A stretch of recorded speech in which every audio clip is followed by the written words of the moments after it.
pregar e me lembrando de tantos anos atrás, quando aqui nessa mesma tribuna eu via pregar. E algumas pessoas, se tentarem fazer comparações, vão acabar pecando, porque vão dizer: será que naquela época era diferente de hoje? Será que o pastor mudou? Será que a graça que estava sobre ele mudou? E eu sou aqui fiel testemunha para dizer que não mudou. A unção permanece, a palavra permanece, a graça permanece. Só que há uma diferença sim, mas no público que hoje assiste essas pregações. Há 20, 30 anos atrás, os crentes que aqui estão me ouvindo pregar hoje, aqueles que sequer eram nascidos, eram crianças, e os que hoje já estão aí com os cabelos brancos, ficando como os meus, devem se lembrar que o velho crente só tinha 3 lugares para ir. Há 30 anos atrás, só tínhamos 3 ambientes para ir: trabalho, casa e igreja.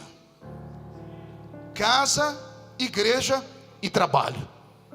Não tínhamos em casa nenhum tipo de aparelho eletrônico, onde nós gastávamos tempo assistindo TVs, ou no smartphone, ou no computador, ou em uma tela digital.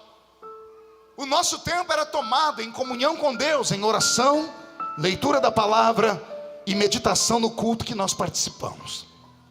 Há 30 anos atrás, os que eram um pouco melhores de situação ainda tinham um 4º lugar para ir, que era a escola, porque nem todos nós tivemos a oportunidade de frequentar muitas escolas há 30 anos atrás.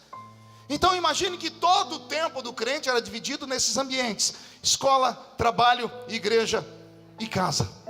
O tempo passou, 30 anos depois, a oração dos velhos pais funcionou, fez um efeito violento. Os crentes que mal tinham uma casa para morar, hoje moram no alto dos arranha-céus. Os crentes que vinham para o culto ouvir um musicista tocar o seu pandeiro ou a sua sanfona, hoje entram num ambiente como esse e encontram um tecladista profissional como esse que está tocando para mim, ou um belo som musical ao som de Beethoven, de Bach ou de outros instrumentistas. Há 30 anos atrás, os nossos velhos pais mal sabiam ler ou escrever. A dependência deles era inteira, completa, no Deus de Israel. 30 anos depois, os nossos filhos têm Google, têm internet. Fale qualquer coisa errada nessa tribuna para você ver. Em menos de 10 minutos você está com o seu ministério afundado pela via da internet. Porque as pessoas hoje sabem muito, a informação é muito rápida, está tudo proliferando muito rápido. E é por isso que a reação não é mais a mesma, pastor Reuel. Porque os crentes de 30 anos atrás, quando vinham para cá, só sabiam dizer glória a Deus e aleluia. E oravam na madrugada, apanhavam nas ruas, literalmente. Então o único ambiente de graça onde eles tinham e podiam entrar gritando era na casa de oração, na velha igrejinha de madeira coberta de sapé. E ali com aqueles homens e mulheres que não tinham vaidades nenhuma, nenhum tipo delas. Não tinham ternos bonitos, sapatos bonitos, não tinham maquiagens, não tinham cabelos feitos, não tinham nada disso, porque a aparência pouco importava. Só havia um que importava, era o Eterno, que caminhava no meio da igreja e tomava a boca dos profetas. O temor era tão grande que ao entrarmos na velha igrejinha, respirávamos com dificuldade. Tínhamos medo de chegar no culto depois que o culto já estava começando. Queríamos chegar antes para pular os irmãozinhos que estavam ajoelhados e dobrar os nossos joelhos naqueles bancos duros. Não havia ar-condicionado, mas havia um temor e uma expectativa de que Deus trovejaria sobre nós naquela noite. Ao entrarmos no culto, nós tínhamos a emoção de saber que a qualquer momento seríamos impactados por algo que nunca vimos, que nunca ouvimos e que nunca havíamos sentido.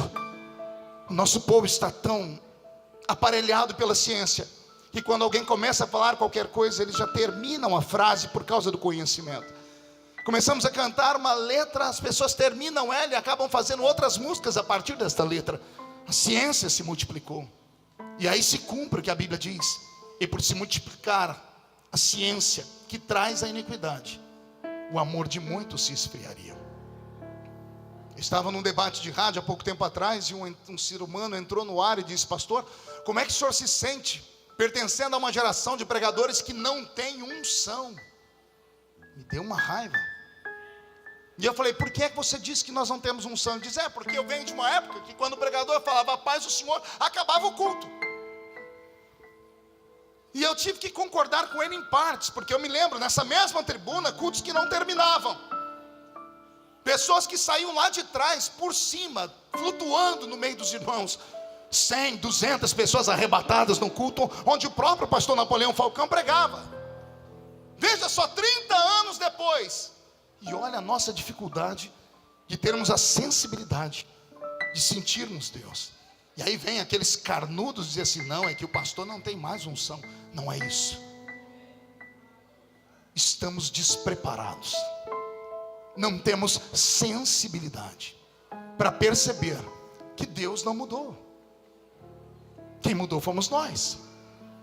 E aí eu peguei o microfone da rádio e disse assim, o senhor tem quase razão, não tem total, mas tem um pouquinho. Ele disse, por quê, pastor? Eu disse, porque há 30 anos atrás, esses mesmos cultos que eu participava, nenhum crente passava a semana inteira assistindo novela. Ninguém ficava esperando quem é que vai sair do Big Brother. Ninguém ficava esperando que um pastor fosse para o culto para enforcar o outro, para ver o outro ser destruído. Não, nós entrávamos aqui dentro e dizíamos, fala Deus, porque o teu servo ouve.